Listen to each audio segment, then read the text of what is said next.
suba ci kàttanu sunu borom subhaanahu wa taala altine june ba ajjuma seen émission daan corona ci RFM ngir rek ànd daal di dolle ndoor xel xalaat ngir rek li nga xamante ni mooy xeex bi ñu am ci ndam réew mi am ci ndam di leen fàttali masque yi mbokk yi ndax rawatina jamono yi nga xamante ni takk der yi dañ koy daal di contrôler bu baax ci yéen kon ngir moytu loolee bu leen fàttee laata ngeen di génn rek du sax ngir takk der yi waaye seen wér-gu-yaram ak seen mucc loxo yi naka noonu loxo yi nay set ndax jàngoro ji yooyu bërëb la gën a yàpp muy kanam gi loxo yee ko fay yóbbu seen gémmiñ seen i noyyikaay waaye seen i gëtit buñ cee mënee di gën di baxel laata ñu génn li des ñu dénk ko suñu borom ñu ngi ak monsieur Ousmane Ndiaye psychosociologue la ci waxtaan wi daan corona ak RFM li waral ñu daal di ko fi invité ci waxtaan wi nag mooy wàllu stress bi bopp yu tëju yi ci gàttal boobaak léegi ñëpp a jaaxle nit ñi ko gis mu ngi mel ni xott buy dem rek kenn xamul fooy jaaree que nooy def ci wàllu koom geek lépp nag bu rawee bu weesoo wér-gu-yaram gi nees mën a def kon ba am une meilleure gestion stress boobee ci nit ñi monsieur Ousmane Ndiaye a ngi ci jokkoo bi sëñ Ndiaye ñu ngi lay nuyu. asalaamaaleykum monsieur Guèye. waaleykum salaam. waaw. ñu ngi lay gërëm bu baax ci ànd beeg ñun monsieur Ndiaye ni ko waxee rek wàllu stress la ñuy waxtaanee tey ak jàngoroy coronavirus.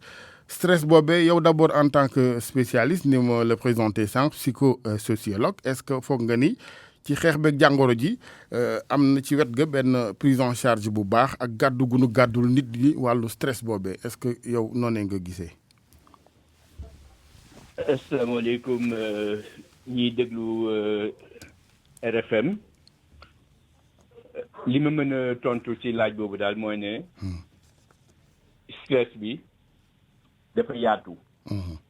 dafa yaatu parce que daanaka Sénégal yëpp la laalaale. yëpp li ko waral mooy communication bi ñuy def. parce que soo leen ko seetloo. communication bi léegi ñëpp ay bëgg a déglu.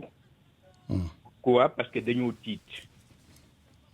biñ koy defee la. oui ñëw heure 10 heures. muy rajo muy télévision ñëpp braqué ci soit ministre bi soit directeur bi soit directeur yi. ñi gis leen ñi sol seen masque. ñëw wax joxe ay résultats rek immédiatement après ñi dem seen yoon kenn du leen laaj dara. du donc conférence de presse. su doon conférence de presse sax xëy na yenn laaj yi dana tax xel yi dal. mais xelu kenn dalul parce que chiffres yi ñuy joxe noonu mu yokk di wàññeeku di yokk surtout day tiital askan wi. ñëpp tiit. am na ñoo xam ne gaa. oui. nee nañ ñoom gëmuñu ko loolu du dëgg ci ñoom. parce que ku ci nekk da nga am ay mécanismes de défense. mën nga yëg dara nga ne gëwuma ko. pourquoi parce que soo ko gëmu soo waxoon ne da nga ko gëm am na loo war a def. li nga war a def xëy na amoo moyens yi xëy na. Simplement da nga tolluwul daal point boo mën a xeexee problème bi pour man ko saafaral. ok kon aw lay rek la. waaw ay lay rek la. par conséquent li ci ëpp daal ci ñiy déglu. xam nañ ne mbas mi existe na. xam nañ ne. war nañoo def lii war nañoo def laa comme liñ leen ko digalee. pour bañ mu dal leen. dëgg la léegi nu ñu mën a wëlbatee mbir yi ci wàllu stress bi ni nga ko waxee sànq ak communication bi lan ngay proposer ñu dakkal ko defee neneen lan moo mën a wëlbati tendance bi. li ko mën a wëlbati mooy fexe ba nga xam ne njiit yi muy njiitu politique yi. muy njiitu. Ministère de la santé techniciens yi seen wax dafa war a leer te lu wax ju leer. ñu ngi koy sukkandekoo ci comité scientifique un comité scientifique boo xam ne dafay am pouvoir. moom mooy décider. président de la République jékki-jékki bi ñu amee 20 et quelques cas mu décréter une situation boo xam ne ñëpp tiit su joxe woon résultat. un mois après mu tëj def li muy def yëpp un mois après maximum 2 mois cas yëpp jeex Sénégal. kon nit ñi danañ ko gëm danañ ànd ak moom. mais mu décrété li mu décrété nit ñi ànd si ñu ci bëri confiné parce que kii bi couvre-feu bi c'était de 20h à 6h du matin.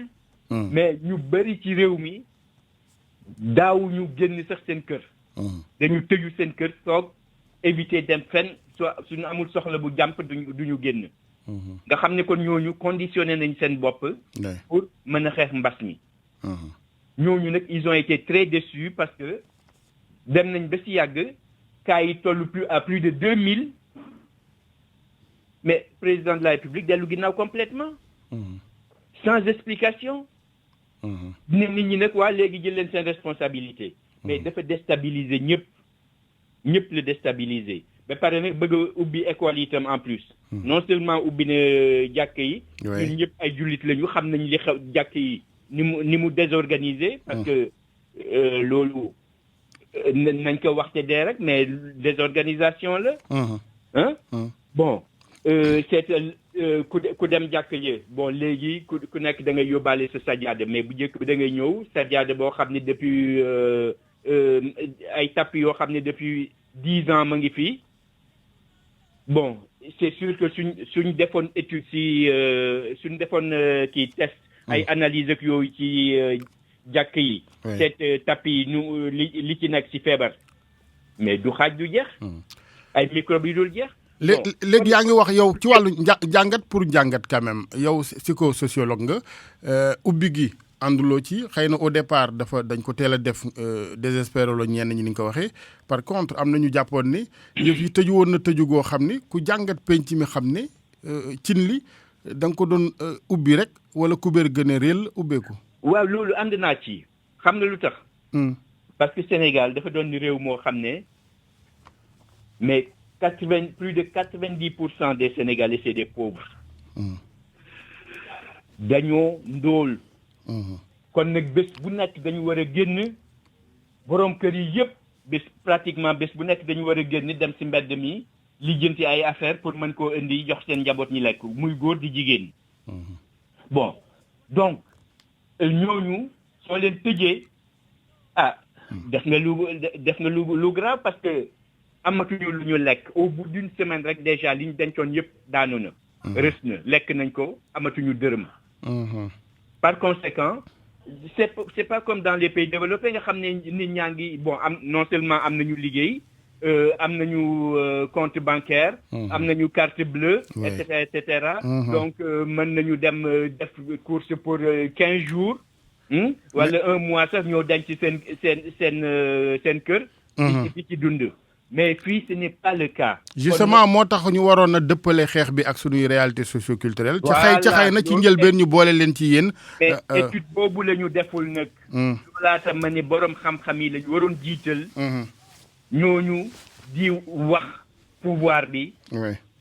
defal lii wala bàyyi lii wala def nga lii ba ci yàgg wàññi ko et cetera et cetera.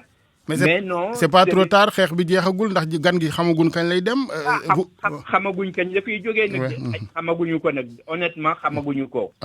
est-ce que mais pouvoir bi no c'est dans sa nature gis nga affaire aide alimentaire bi nu mu demee. taxawal comité au lieu mu nekk un comité de pilotage boo xam ne dañ koy jox responsabilité yëpp. ñu ne non un comité de suivi lañ topp ci ginnaaw fekk ñoom ñi def li ñuy def ba pare. ceeb bi nga defee ne waroon nañ koo jox ñi ñu ko jox. dëwlin bi pareil et cetera. ban différence nga gis entre les deux comité de suivi bi daa gën a jub ña jiitu wala da ngaa jàpp ne ña jiitu dañ cee dugal ay jalgati. comité de pilotage suñ ko joxoon responsabilité yëpp. mu composé de personnes valables des techniciens des gens yoo xam ne tam ils sont d'une grande moralité. ñooñu ñi ne leen problème baa ngi nii. yéen dañuy xaar seen solution. man wóor na ma ne dina demee neneen que niñ ko doxalee nii. très bien. seetal ba léegi quartier boo dem. nga dëgg nit ñi jooy ne jotuñu ko bindu nañu mais jotuñu ko xëy na chef de quartier bi xëy na maire bi xaw ma lan ak lan ñoom ñoo def li ñuy def ak très bien mais ñi ci war a jot l'immense majorité jotuñu si ñu jàll monsieur Ndiaye ci ponk beneen mooy relation bi entre stress ak wér-gu-yaram ku ne xam nga ni baaxul ndax même les hypertendus ak ñeneen yooyu yëpp kon stress boobee dañ ko war a gën a fulaal xam nga réew mi nag d'ailleurs loolu mooy conséquence su réew mu ñàkk da nga wàllu lekk ak yeneen ngay gën a wax alors que am na yeneen ci wet ga yoo xam ni ñoo gën a sax dangereux ni xiif di def la stress di def ci wér-gu-yaram it ci weneen wàll. stress si xel lay nekk. ñàkk loo dundee sa yaram lay jàpp mais yëpp benn la parce que xel mi ak yaram wi. ñoo ànd. xel nag mooy jiital yaram. gis nga soo jaaxlee. tiitee am ay émotion yoo xam ne émotion yu bon la yu ñàng. sa yaram moo koy yëg. d'abord mën na la indil ñàkk nelaw tout le temps yaa ngi xalaat. di def ay calcul yoo xam ne amoo sax moyen yi ngay calculer. mu dugal la ci ay njuumte. mën nga également jëlee ci feebar bi mën na nekk toutes sortes de maladies loolu lañ tuddee ay maladies psychosomatiques. mooy feebar yoo xam ne léeg-léeg sax da nga yëg dara sa yaram muy metti torop alors qu'en réalité suñ defee rajo def ay analyse duñu gis dara loolu psychosomatique la baaxul mën na dem mu ne indi la ay biir bu daw ay façon jàngoro bu nekk daal mën na jóge ci stress moom dëgg la baaxul ponk bu mujj bi ci wàllu sociologie étude bi fa laa bëgg nga jëmee ko fa Sénégal ak li solidarité mu ngi fi naama mais léeg-léeg aussi am fi lu ndur nag ak beddi konte suñu biir ak dawanteeg yooyu stigmatisation loolu lu koy expliquer ci réew mii nga xam ne nag wax dëgg yàlla teraanga moom tumurankewu fii de xanaa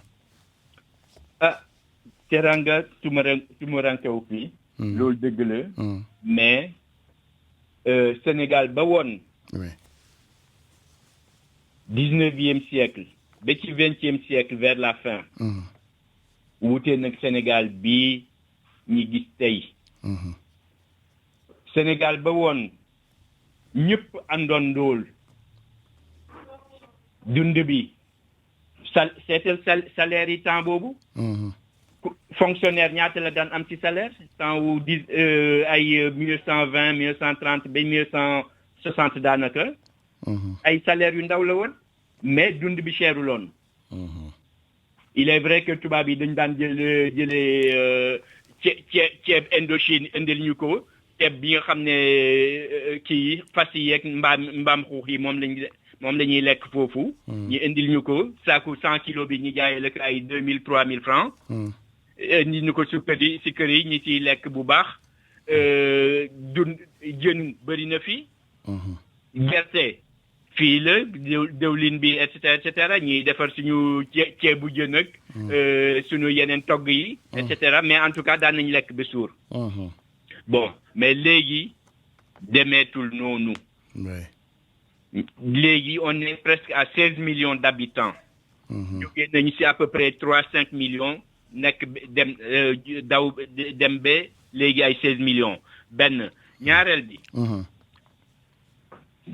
dëkkuwaay yi seetlu ko bu njëkk ba kër gi au moins fanweeri nit ba juróom fukki nit moo nañ fa dëkk léegi depuis pratiquement les indépendances ci lañ créé SICAP sax tubaab yi ñoo créé woon mais c'était ça l'idée c'était ça le projet SICAP HLM pour une famille donc un couple 2 ou 3 enfants mu yem fa en réalité ça ne correspondait pas à la réalité puisque dem nañu finalement kër yi ngay gis këru SICAP ay fukki nit ñaar fukki nit dëkk ci benn kër gi dans des conditions difficiles avec toutes les conséquences bon ndóol bi dafa gën yokk parce que léegi ku ci nekk sa bopp ak sa njaboot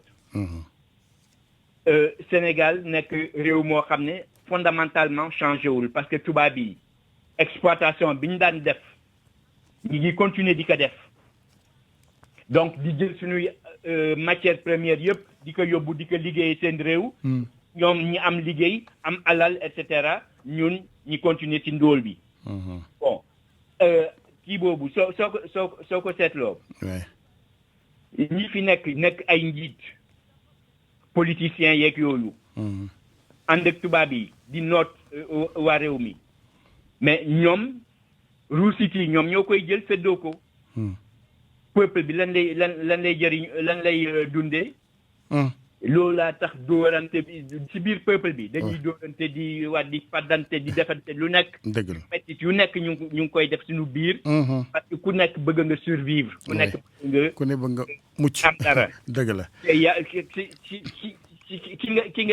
ki ngay tàcc sax yow xëy na tanew la lu mu dencoon as tuut nga ñëw xañ ko noonu la ñuy defante suñu biir kon nag état bi moo war a seetaat boppam nekk état boo xam ne pour sénégalais ñoo ko fal mu nekkal fi sénégalais yi ñuy jiital borom xam-xam yi dans ce pays dans tous les domaines nag muy agriculture muy santé muy éducation ak yeneen secteurs yi fexe ba Sénégal alal yi yàlla def fii ñu mën koo liggéey pour suñu bopp pour suñu réew très bien am nañu ay économiste am nañu ay chef d'entreprise am nañu et cetera mais ñooñu nañ leen dooleel ñu liggéey am na solo liggéey dana am ci réew mi jërëjëf am na solo sëñ Ndiaye ñu ngi lay gërëm vraiment gërëm gu amul àpp jërëjëf c'est bien Guèye merci Ousmane Ndiaye la woon ak ñun ñu koy gërëm bu baax macha allah waxtaan wi am na solo moom psychosociologue la doon ñu dolli rek ci wàllu mbas mi waaye la mu jur ci wàllu bopp yu tëjoogu njaaxle stress bi ci askan wi ak nees ko mën a jubbante ak li ci war ku ne ci ñun muy askan wi di ñi leen jiite ñi leen yoral seenu ëllëg ku ca nekkoon ak rëccamtiku yi nga xam ne daal war nga ko caa boole ngir ak tan ba tey ci daan corona ak rajo Futur Média RFM Abdoulaye ñu daal di kon bawoo Ndakaaru aslëf dem ba diwaanu Saloum Ibrahima Diamé ni ko Ibrahima Kane di waxee bërëb nangam di woy borom Ibrahima Diamé yaay borom Saloum wala xam naa ni ab Diamé moom mënut a moom Saloum moom maa ngi lay ziar. maa ngi lay delloo ziar doyen El Hadj Assane. jërëjëf Mamadou day bañ doyen de da ngeen rek tam ngeen yóbbu nu retraite da ngeen ñu teel a yóbbu retraite ñu yaa ngi fan précisément ci Kaolack. oui justement maa ngi fi nga xam ni moom moo di marché central bu Kaolack. muy bërëb bu nga xamante ne day bëri ay nit lool. bërëb bu affluence la. nit ñi añ justement di ñëw. xëy na suba teel si sax moo tax bëreeguñu noonu. mais gis nañ ne daal ñu ngi def des vagues ci wutal si marché bi. waaye liñ fi nemmeeku daal El Hadj Assane moo di ne la plupart des personnes yi ñu fi gis ñu ngi respecté mesures barrières yi. en tout cas li dem ci wàllu port des masques. ñu ngi koy respecté bu baax a baax. ndax boo gisee képp ko gis muy si rek mu ngi takk masque am. li ko waral nag El Hadj moo di ne waa police mayuñ leen daanaka dara parce que depuis barke démb daal dañ fiy def ay patrouille di contrôler bu baax a baax ku amul masque dañ lay jàpp yóbbu la wala bokk nga fay ba 3000. donc bi ñu gisee ne daal waa police seen taxawaay ci wàllu woowu caaxaanuñu. gis nañ ne daal ñu bëri ñoo ngi respecté lii di port du masque bi am na solo. waaye nag li ñu nemmeeku sànq rek moo di ne xale yu ndaw yi maanaam taalibe yi. gis nañ ne daal ñoo ngi fi circuler mais. yoruñu ay masque. Ils sont pas protégés, oui. Oui, mais quelque là parce que maa ngi gis beneen groupe talibé fee ay xale yu ndaw mais heureusement ñii moom sol nañ seen masque. très bien ñeenti talibé yi ma gis ñuy dugg noonu ci biir marché bi. sol nañ ay masque waaye am na ñeneen ñoo xamante ne romb nañ fi sànq. kenn ci ñoom yorul masque. donc defe naa ne au niveau des daara. ñoom itam seen sëriñ daara yi war nañ ci farlu ñi nga xamante ne balaa ñu leen di yónni ñu dem yelwaani war nañ taxaw ci loolu ñu soldoo leen ay masque balaa ñuy génn. parce que comme liñ ko waxee sànq su marché bi dafa nekk un point stratégique boo xam ne voilà nit yi fu nekk la ñuy jógee. di fi ñëw donc. am na solo point sensible. oui point sensible la. mais donc au-delà Ibrahima Kaolack Selebe yoon la Selebe yoon mooy Carrefour donc. xam nga Carrefour la. Kaolack war nañ jël ay mesures spécifiques. absolument loolu nag gouverneur comprendre na ko bu baax a baax. boo gisee sax Assane. depuis le début xam nga Kaolack dafa yéex a am cas de coronavirus loolu nit ñaa ngi ko doon posé wu. cette question là parce que Carrefour bu mel ni Kaolack nga xamante ne voilà dafa ubbeeku fu ne nan la gaa yi def ba affaire bi duggagu fi quoi. donc mu mel ni autorités yi wax dëgg yàlla. jëloon nañ seen motukaay depuis le début. ba tax na daal taxawaay bi. taxoon na en quelque sorte. kii bi yéex na fi dugg. mais daal gis nañ ne bu muy duggee ba tamit yokk nañ seen taxawaay. yokk nañ seen taxawaay ba kaay yi tamit. taxu ko proliférer. bari noonu très bien. waaw maa ngi nuyuwaale gouverneur Kaolack Alioune Bada El Hadj Alioune Badara Mbengue voilà moom sama seexu Màkka la bi ñu invité fële ci Màkka sama seexu Màkka nit ku baax maa ngi koy ziar El Hadj Alioune Badara Mbengue maintenant ñu bañ a focaliser wu rek ci masque yi Ibrahima bu gaa yi fàtte raxasu yi ak assainissement bi setal Kaolack sama mbokk Saloum yi am naa fay mbokk yu bari macha allah mais dañuy wax souvent problème d'assainissement j'espère que autorités locales yi góorgóorlu lañ ci. oui côté boobu tamit gis nañ ne maire bi moom ci góorgóorlu plus ou moins. surtout si marché bi gis nañ ne sax fi ñu nekk nii. juste après tabaski ak korité bi dafa xawoon tilim mais gis nañ ne gars yi bale nañ vraiment. fii nga xamante ne moom moo di artère principale lu marché bi. kook centre commercial bi. c'est vrai que ne am na ay taa yoo xamante ne dañ ko bale. certainement oto bi dana ñëw pour buubu leen mais li ma ko gisee nii daal en tout cas. rafet na en tout cas présentement nii. gis naa ne bale nañ artère principale bi. ba mu set wicc. donc am na ki ma gis nii sax muy bale. xëy na rek jox ko parole bi nañ ko bett nag ndax dana nangoo déet waaw mu nangoo wax. sëñ bi ñu négocier ko ba xam rek ñun de waa RFM lañu. ñoo ngi en direct nii doon laaj rek ñoo ngi la fekk ngay bale fii nii ak mbas mi ni mu demee marché central dañ doon faral di wax ne dafa naa ne daal affaire bi set na par rapport fan yi boo fi ñëwaan ak nit ñi nuñ fi doon bare vraiment gis naa ne yéen a ngi setal ma fekk la ngay bale vraiment xaw na rafet ndax mën nga sànni kaddu ci antenne RFM mu toll ni El Hadj moom nanguwul. waa gars yi souvent ñemewuñ wax ji sànni kaddu. mais le constat rafet na quand même bu dee foofu set na ñu ngi taxaw ñoom ñu am solo la ñu. et puis ñoom borom cantine yi borom cantine yi laa gis. ñuy bale seen devanture cantine. seen devanture loolu. mais Ibrahima il faut ñu taxaw foofu sax saat commerçant yi suñu mbokk yooyu nañu gën a dolli Pastef gi ndax ñoom nit ñi ñooy ñëw ci ñoom ak a dem. buñ ci boolewul fulla ju mat dañ leen koy indil ñu yanu ko yóbbu ci seen i njaboot mar day ims donc mesure bu ñu jël rek doyul. dëgg la moo tax defe naa ne loolu moom comprendre nañ ko bu baax a baax. comprendre nañ ko. gis naa kenn ci ñoom koo xamante ne keneen tamit moo ngi déglu rajo bi xam naa moo ngi bàyyi xel bu baax a baax ci loolu la sëñ bi ndax mën nañ la laaj tamit fi nga xamante ne moom moo di marché central fii gis naa ne bale ngeen seen ku nekk bale na devant Ibrahima waaw fagandikoo ci mbas mi surtout cat gi ci marché bi tur bi naka la. man maa ngi tudd El Hadj Ibrahima Diagne ñu ngi nekk fii marché central Kaolack waaw ñu ngi bale nañ suñ place yi ba mu set li ñu état bi waxoon yëpp ñun defal nañ ko quoi xam nga waaw ñun taxaw nañ ci mesures yi ñu waxoon yëpp quoi waaw ñun daal leen moo ñu jaaxal mooy dimanche bi daal gisuñ gars yi di ñëw di bale quoi xam nga waaw te Macky Sall moom moo décrété woon semaine bu jot nañ toog benn jour quoi xam nga léegi ñun ñu ngi toog dimanche gisuñ gars yi di ñëw di bale si quoi xam ñuy laaj lan moo waral loolu waaw fekkee ne dimanche bi yàqalu leen dara nañ ñëw bale fekkee da leen di yàqal dara ñu bàyyi ñu liggéey du noonu. mais nag li jëm ci wàllu li nga xamante ne moom moo di lavage des mains bi gisaguma fi benn lavoir benn kii boo xamante ne dañ fi dispositif lavoir des mains wala maa ci yëgagul fan ngeen ci toll. nii gis nga barigo yaa ngi nii boo xoolee buntu yëpp am na ay bari ko quoi. gars yi ñu ngi takk masque yi normal te policiers yi sonal nañ nit ñi en même temps quoi xam nga ñu leen di ramasser des fois day yomb xam nga boo toogee sa biir place di liggéey akoo masque ñu ñëw patamee la yóbbu la. mais ñoom it seen kaaraange la ñu bëgg def. waaw xam nga lañ bëggal ñëpp. waaw am na yenn action yoo xamante ni boo fekkee nit ki ci biir place am rek. daanaka loolu moom moytu na quoi xam nga waaye bu génnee ci mbedd bi nag moom war nga ko mën a jàpp yóbbu. waaw waaye fekkee mu ngi ci biir place am di liggéey moom. roñ quoi bul ñëw roñ ko quoi. xam nga des fois dañuy dimbale nit ñi ba far mu indi yu. waaw des fois dañuy xam nañ ne ndimbal la quoi waaye xam nga boo dimbalee nit ki ba mere la ci du am sens quoi xam nga. waaw ñoom nag lu baax la ñu bëggal quoi.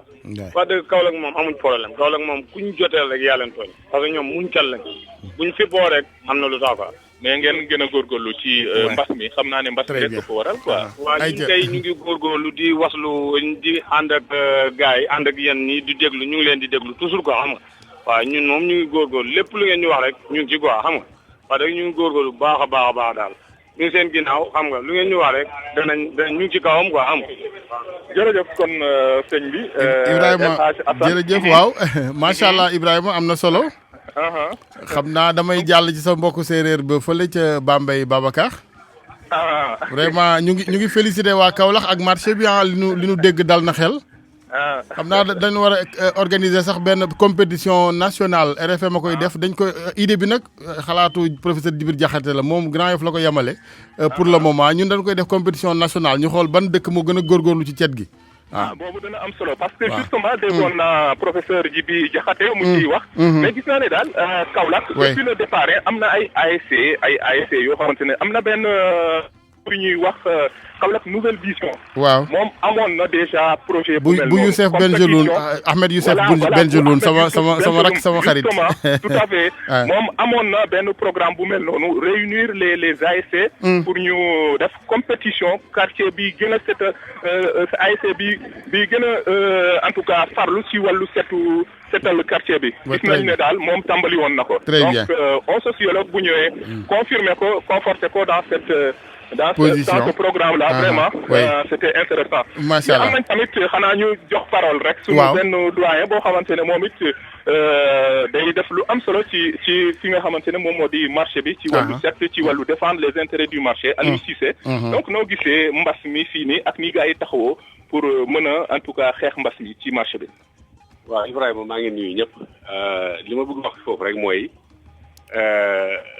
tey dama dégg sànq El Hadj Assane mu wax bu am solo bu wax mu ne nit ñi nañu takk masque pas parce que policiers yi ñoo fi taxaw mais j'ai l'impression que nag fii nii ñi ko fi def ñëpp ragal répression moo tax mais parce que man ci sama jàngatu bopp laa wax de dama gis ne autorités yi dañoo laaj ci njëlbeen ga ci seen approche communication par rapport ak mbas mi parce que am na approche bi ñu amoon nag population yi seen bopp ñooy porter le combat à leur place mais ça n'a pas été fait.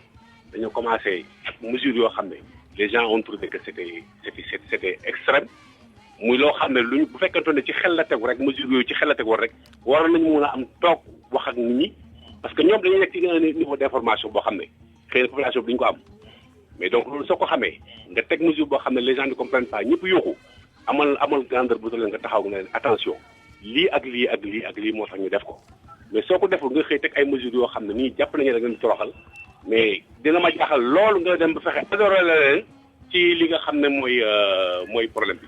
te ba pare li ci gën a garaaw mooy dañu wax ne dañuy tëj marché bi soit ñu wàcc loola 14h wala ñu wàcc loola dimanche bi te biñ ko defee ba léegi gisuma benn yoon fii boo xam ne ñëw nañ fii pour pomper wala def dara ça je le dis maa ngi koy wax ci kaw benn semblant de privatisation lañ fi def boobu ba léegi boo xam ne matul 30 minutes ci marché bu dalee Kaolack. je dis que c'est pas sérieux pour nit ñi mën a adhérer comme nee nañ mbas dafa am. danger am na mais nañu fexe mesure yi nga xam ne ñoom ci ñoom la dépendre mooy setal bi bale beeg gaa sànq wax naan setal gi li nga gis nii mooy ci biti la am mais boo duggoon ci marché bi te di nga fi gis loo xam ne dina wooroo ak li nga wax fii sànq setal gi demeewul noonu setaluñ ko pulvériser wuñ ko te loolu municipalité bi la ñoo ko war a def. très bien defuñ ko. Ibrahima jërëjëf kon voilà Thier Ibrahima yaa ngi beral loxo waa Kaolack léegi xam nga nu may def comme dama ni ñuy waxee ñu yendoog jàmm ci Joola. du ma Joola de El Hadj man séeréer la. séeréer bu sant jàmm gis nga Sénégal a ngi noonu de sant dëkkul fenn kon jokke njol. jokke njol jërëjëf. jërëjëf Ibrahima Diamé la woon ak ñun ca diwaanu Saloum.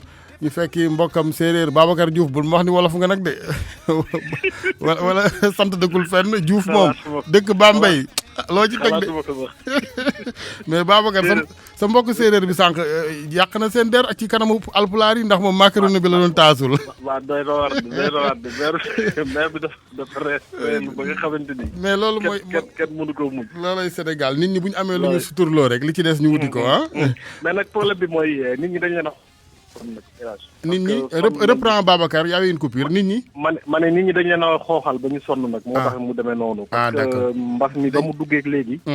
ni ñu leen ko doon waxee ñu ngi leen di aide d'urgence ñu dem ba def 2 à 3 mois. ok lekk gi ñëwut te ñu ngi toogoon seen kër. dafa yeexoon ñëw. waaw donc bu ñëwee rek dañuy sant yàlla. moo tax maire bi fecc ba taas. ndeysaan li ci loo xam ne nii daal. dëgg la léegi par rapport ak mesure jëmee ci wàllu geste barrière yi fan lañ ci toll Bambey ñu ngi koy respecté wala masque yeeg raxasu geeg moytu ak dandan moytu rassemblement yi. waaw El Hadj foofu nag dafa mel ni ba état bi yolomalee mbir yi ba léegi.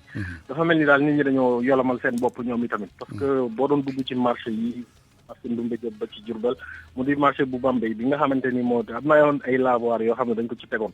lavoir yooyu nag boo demee fi mu nekk nii sax pour nga gis sam ndox day jafe. ndaxte ñu ci bëri defatuñ ci ndox gel bi nga xamante ni ñenn ci kilifa yi dugaloon nañ ko fa mu di politique yi. indi loon leen ay gel indi loon leen ay saabu. loolu xam nga ñaari weer a ngi nii wala ñetti weer du jeex na. kan moo koy renouveler loolu nekk na problème boo xam ne ni nit ñi ñu ngi koy teg. mais nit ñi nañ leen wax ni saabu bee gën a yomba jot përngalu saabu ak ndox mi. waaw ñu bañ a focaliser wu ci gel yi rek dégg nga. xam nga bu ñu amul une certaine organisation aussi pour bu na jëndal. parce que jënd saabu bi kan moo koy jënd kan mooy génn ci poosam. waaye yow përngalu saabu nag yow tamit yéen nag Babacar taxawal foofu nag përngalu saabu nag ñun bu ñu toogee ma taxaloo ak yow cantine nag ñun suñu cet nag ñu jënd përngalu saabu nag seerul nag. seerul de El Hadj mais nag il faut nga am une certaine organisation. Ablaye Diop nee na fanweeri dërëm lay jar. përngal bi sax a gën a yomb parce que përngal bi moom. boo demee ci kër waaw pour nag sa wér gu yaram bopp nag. faut pas encourager les gens nag ñu. war na yomb mais nag nekk na loo xam ne daal relâchement la boo xam ne. relâchement baaxul waaw. waaw te nit ñi dafa mel ni dañu foog ne. comme nguur gi yombalal na dem beeg dikk bi rek. feebar bi jeex na. te feebar baa ngi fi ba léegi parce que nit ñi ñu ngi koy di dénombré ay cas. beneen mbir mi nga xam ne élage dañ koo nemmee ko ci diwaan bi mooy gone yi. gone yi ñu ngi wër di football ñu ngi wër di def ay seen yooyu ñu nga xam ne ay bëre. ay kenn xamul yoo xam ne nii ñu ngi ci. ay rassemblement la yoo xam ne mën naa indi feebar bi. xanaa takk der yi duñ koy tere amul kii duñ leen di. élage dëkk yi suñu dëkk yi nag te takk der yi matewul. quartier boo lim bi waaw du bari way li ñu fi yor ci ay dakk boo ko yóbbu ci benn quartier sax du mat. dëgg la donc nga bëgg a jël toute une région nga bëgg faa def loolu. dafay léegi nag foofu la loxol les leaders communautaires baaxee ay yi chef de village yi ilimaani koñ bi nañu jéem a continuer sensibilisation jàppale ñoom it seen bopp. loolu dañ ci wax ba sonn parce que li nga xam ne mooy rajo communautaire yi. ñoom ñëpp ku ci nekk changé nga sa programme ni ko RFM defee. di jël dañuy reprendre RFM ba pare. jëlaat yëpp bopp. nekk ci journée bi yëpp di wax ci wàllu Covid 19 coronavirus ñii ngay def mais teewul nit ñi daal doy na waar moo tax daal dina compliqué pour ñu mën a xeex bi mbas mi naam dëkk bi nag wax dëgg fa yàlla yàlla suturaal nañu ba fi mu nekk nii amuñu benn cas. bu dul ñi nga xam ne cas yi ñu fi indi loon te ay cas asymptomatique la woon ba ñoom ñëpp wër nañ ba ñu bi seen kër. wante daal fu mu nekk nii mesure ba doon loolu rek la. kon Covid 19 bi dugg na fi ba. def ci loo xam ne nii. parce que léegi ñi nga xam ne ñoo dëkk ca dëkk ba fekk fa baax ca am lu leen yàlla baax itam nañ ciy bàyyi xel ndax xam nga comme jamono neexul. daf ci am yoo xam ni du waxi kese moo koy jox nit ki ay dafay laaj accompagnement ñi leen tane ca fekk baax ca gox ba les ressortissants politique culturel nangam sangam religieuse ku tane nit ñi nga indi ci la yàlla dénk nga jàppale waa gox ba wala. waaw jàppale bi amoon na ca tàmbali ba parce que boo xoolee bi ñuy door a commencé li nga xamante mooy buñ mbas mi dooree dugg. ku ci nekk woon nga sa bopp ñëw préfecture wala nga ñëw ca gouvernance indi fa la yàlla. ak caméra ya xam naa. waaw ca caméra ya mais loola nag ba mu jeexee la jeex. léegi nag askan wi dañ leen a bàyyi ak seen bopp. ñoom ku ci nekk yaa war a mën a xeexal sa bopp. foofu la ñu war a parce que ñeneen ñi moom boo leen yaakaaree. war nañ seen bopp ba pare nañ ca léegi nag yow yaay xoolal sa bopp ne yow man kat feebar baa ngi fi. man maay jëlal samay matukaayu bopp. pour sama taabu boo xam ne ni peut-être fanweeri sax mën naa manqué mën nga ko jënd ñaar fukk juróom. teg ko ci sa biir kër. kuy dugg na raxasu kuy génn na raxasu loolu defe naa lu yomb la ñu am ko tamit ci marché bi. parce que marché bi tamit buñ ko ci amul foofu la propagation virus bi di gën a prise en charge médicale bi foofu amuñu problème foofu de ci ñi waaw macha allah parce que loolu tamit nekkoon na benn jafe-jafe boo xam ne nit ñi doon nañ ci naam.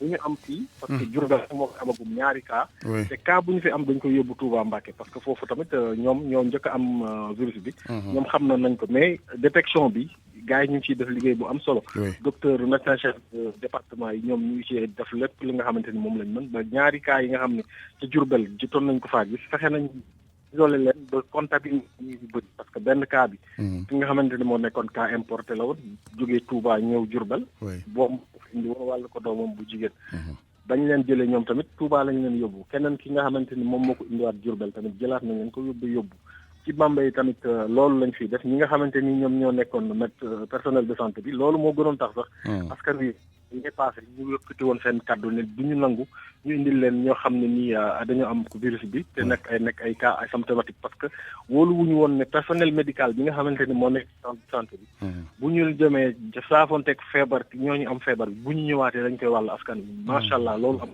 kenn contact ne kenn amu ci feebar bi te tamit ñu ngi wëy di faj ñi nga xamante ni ñooy personnel de santé ñu ngi wëy di faj askan maladie ñoo nekk ci Bambey beneen bi élage mooy peut-être ci wàllu transport bi parce que bañ ko waxee léegi yombal nañ ubbiwaat nañ bunt yi ubbiwaat nañ tali bi wante li ñu gis dañ ne manifeste la ñuy jógee ci garage mais garage bu Bambey bi keroog bi ñu fa demee premier jour bi gis nañ ne amuñu woon manifeste boobu ba sax dañoo jëloon kay heureusement suñu portage boobu tax na ministre bi réagir ba fa mu nekk nii indil na leen ay gel indil na leen ay lépp loo xam ne ni war na ci garage bi thermoflash ak yooyu ñoom sax ñu ngi may woote gaa yi ngi sol masque yi loolu nag am nañu koy sol am nañu ko dut sol xanaa garage ba amul alkaati yaa nga fa mais comme ni ma la ko waxee rek alkaati bu nekk ci gannaaw sénégalais bu nekk dëgg la donc ñoom sénégalais yi ñoo war a xamal seen bopp ñoo war a xamal seen bopp ne pour seen wér-gu-yaram la voilà justement donc beneen jafe-jafe bi mooy jëm ci wàllu peut-être ndox mi ndox mi am na gox-goxaan yoo xam ne ni doy fa. oui. dëkk bi ñu naan Lambaye muy ancienne capitale bu Bawol. Lambaye waaw maire bi barki démb rek mu ngi yuuxu ci waa ñi nga xam ne ñoom ñoo yor. mbiram ndox mi. waaw parce que dëkk ba amul ndox te tamit coronavirus bi boo ko bëggee xeex il faut nga am ndox mu doy woo xam ne ni dina la mën a may ngay dem di lijjanti di am saabu di raxasu. dëgg la boo ko amut day doon. ndox mënut a ñàkk moom. waaw benn dëkk bu nekk fii Curxeem la tudd. foofu tamit ndox ñàkk na fa lool ba nit ñi fi mu nekk nii sax ñu ngi bëgg a wàcc ci tali bi pour wane seen bopp. am na solo ñu am yaakaar kilifa yi dégg leen waaw. waaw ceeb bi ñu doon wax tamit naan fi ñu ko stocké. yàlla su tasaal nañu ba loolu tamit bañ ko waxee ca rajo ba rek. te suba sa la gars yi indi ay camion commencé ko mepp di ko yóbbu feneen parce que ceeb bi dañ ko bàyyi woon ci mbedd ci tali bi. dëgg la moo tax xam léegi baax xam nga parfois njiit yi leneen du yegg ca ñoom boo ko fa yeggalee. lay jeex bu ko defee réaction yi moo tax ni nga koy noté noonu c'est important. c'est important ñu ngi lay gërëm Babacar xam naa nag séeréer yi moom. xanaa rek El Hadj Assane ñu macaroni geeg ceeb gi daal li nga ciy wax bari na waaw dédicace bi. dédicace bi sëñ Assane Faye. waaw. sëñ Assane Faye sa soppe la moom daal mu nga ca réew maaw. ndeysaan. nee na saa su ne daal mu ngi lay déglu te. démb bi ñu fa demee la ñu koy wax. moom sama trondoo la sëñ Assane Faye. sëñ Assane waaw. réew maaw fu mu nekk situé ko géographiquement nit ñi gën a xam dëkk ba il faut que dëkk boobu siiw. mu ngi réew Maawo ci commune Réfane. ok ci département bu Bambey donc démb mu ngi naan daal nga nuyul ma Assane El Hadj Assane. ñu ngi koy ziar bu baax waxtaan yi ngay def am na solo bu baax a baax a baax. jërëjëf sëñ Babacar. mais kontaan nañu Babacar Diouf ñu koy gërëm Ibrahima Diamé vraiment taxawaay gi rafet na ci terrain bi ñuy xool di fàttalante rek nag lañ ci jublu Ablaye auditeurs yi xam nga mënul ñàkk xam naa ni xat na lool di leen ñaan ku ci mun a gàttal bu dee sañ nañ ko 88 628 14 14 xanaa lii mooy le Youssou Ndour doon wax kuy xalam di ca jaayu barke bi yaay borom ndax Jibi Sey mii ci kër gi la bokk asalaamaaleykum. waaleykum salaam wa rahmatulah. kooku. Alaaji Assane Papa Ibrahima Jongo Gazu. Gazu ñu ngi lay ziar waay. baa ngi lay ziar. alhamdulilah lay ma taar. depuis bi nga paree journal maa ngi ci ligne ji jaral na ma ko moo tax. macha allah ñu ngi lay jégalu bu baax waay. jaral na ma ko non jaral na ma ko parce que jaajëf am na. jaajëfati am na yow dañ lay jaajëfatil. alhamdulilah macha allah ndaxte da nga jëf di ñaan yàlla xabla kullu shay'in di ñaan yàlla na yàlla dolli jàmm ci réew Sénégal. amiin yaa rabbi. di ñaanal xalifa Baye Abdoulaye Chérif. amiin yàlla na ko fi yàlla yàggal. amiin yaa rabbi. ak mboolem xalifa bu l'islam. amiin amiin. yàlla dolli jàmm njiitu réew mi le président Macky Sall ak ñi koy jàppale yëpp. amiin yaa rabbi. li tax ma nekk ci ligne bi Alaaji Assane. sensibiliser nga ba tey. waaye may wax. xam nga passage obligatoire la pour ka léegi Cambérène. oui. oto yëpp fi la ñuy jaar pour dem seen dëkk. dëgg la. et di wax ni nag ñuy ñaan waa Cambérène port des masques nan ko takk. takk leen seen masque yéen waa Cambérène. ndax ñëpp oto yëpp fi la ñuy jaar ku bëgg lu gaaw fi ngay jaar ak xataay bi fi am. ñu ñaan nag waa Ageroute bu nu mënee àggale liggéey ba nan ko àggale. profité ci occasion bi àggale ka bu ko àggalee ñun ñi mën a jàll dem. loolu rek moo di wax ni am na solo mbir yi mi ngi law nanu gën a taxaw. bu la dalee moom ñett yi rek moo fi am Alaaji Assane. dalay dal mu rey la. wala mu dal la nga wér. wala du la musa dal. ñett yooyu rek ñoo fi am. di ñaan yàlla bu mu nu dal nag. ñu toog ba koy nettali yàlla dolliwaat jàmm ci réew mi. di wax le président Sall liggéey bi rafet na jërëjëf. te bul déglu kenn. defal li nga war a def. di gërëm bu baax ministre am Abdoulaye Diouf Sarr ak ñi koy jàppale yëpp. di la ñaanal RFM ak mboolem koo xam ne yaa ngi sensibiliser nit ñi. ñu gën a góorgóorlu ci lii ndaxte am na lu am la. lu am la lu am amiin amiin yàlla boole ñaani Gazu jërëjëf jërëjëf Laye Matar Gazu di suñu wëllëre bu yàgg macha allah pasteefu ci liggéey bi 88 628 14 14 asalaamaaleykum Ablaye yëkkatil Jibi Sey bu kon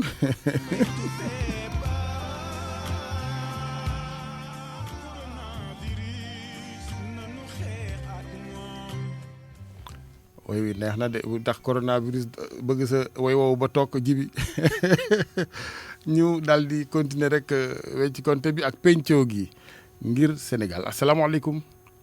waaleykum salaam. ñu ngi lay ziar sëñ bi.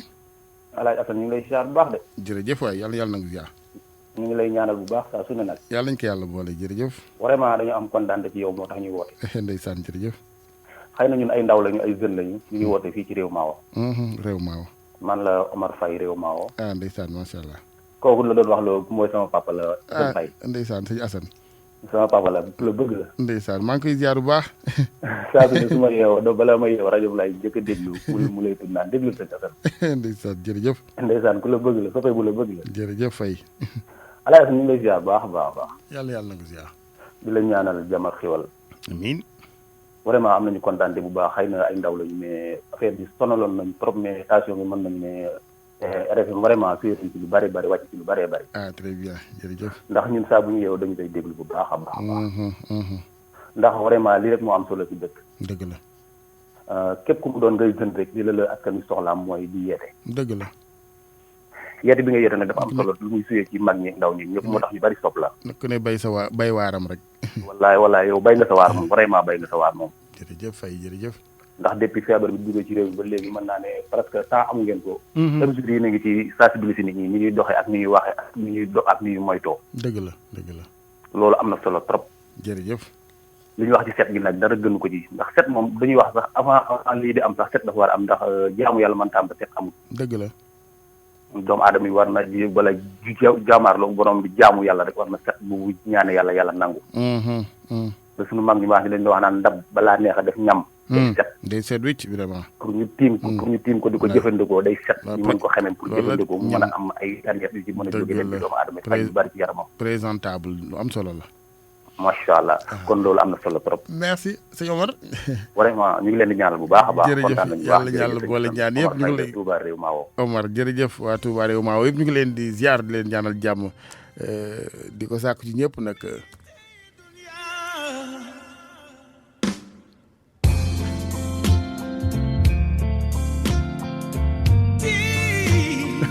Ablaye ñoxal auditeurs yi nga bàyyi sa animé gu metti gi nga nekkee xaw ma jam sa bran wala del si Medina wala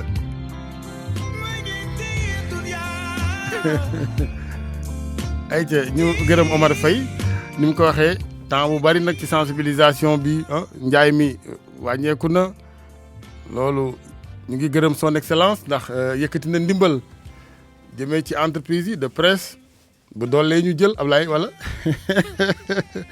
ñu koy gërëm bu baax di ñaan di ko ci ñaanal ndam président Sall tout le gouvernement le ministère de la santé monsieur le ministre Abdoulaye Diouf Sarr waaye tout le personnel sama jigéen Ngoné sama xarit Aloïse Waly Diouf ñu ngi koy ziar ak njabootam yëpp ku lim juum vraiment ñëpp a ngi ci jàpp boobaak léegi ngir rek yëf yi teel a wàññeeku ndax sëngeem gi moom nit bu la mbir fekkee sëngeem dèjà bëgg caa yokk dara mbas mi moom vraiment jamono yi ñëw baaxul jamonoy émergence lañ doon wax di góorgóorlu gars yi di tëbaka daanu di taqale mu ñëw nag yokk joodo gi nag faf kon war nañoo gën a dëgëral taxawaay yi wan ko fulla wan ko solidarité tàppe xol yi Ablaye c'est important gis nga bu ñu déggoowul football lan moo tax gars yi di gañe nga foog bu fekkoon ni joueurs yi dañoo xuloo duñ paasante déggoo du am déggoo boobu waaw ni ko Malal di waxe am njaay joxal jóob ba ni muy lakkee caax ya loolu ak déggoo moo koy def rajo bi bu ñu déggoowul woon du ñu dem ndax ku nekk la mu man Youssou Ndour mën na way lool waaye boo ko joxoon journal 13h ma daan ko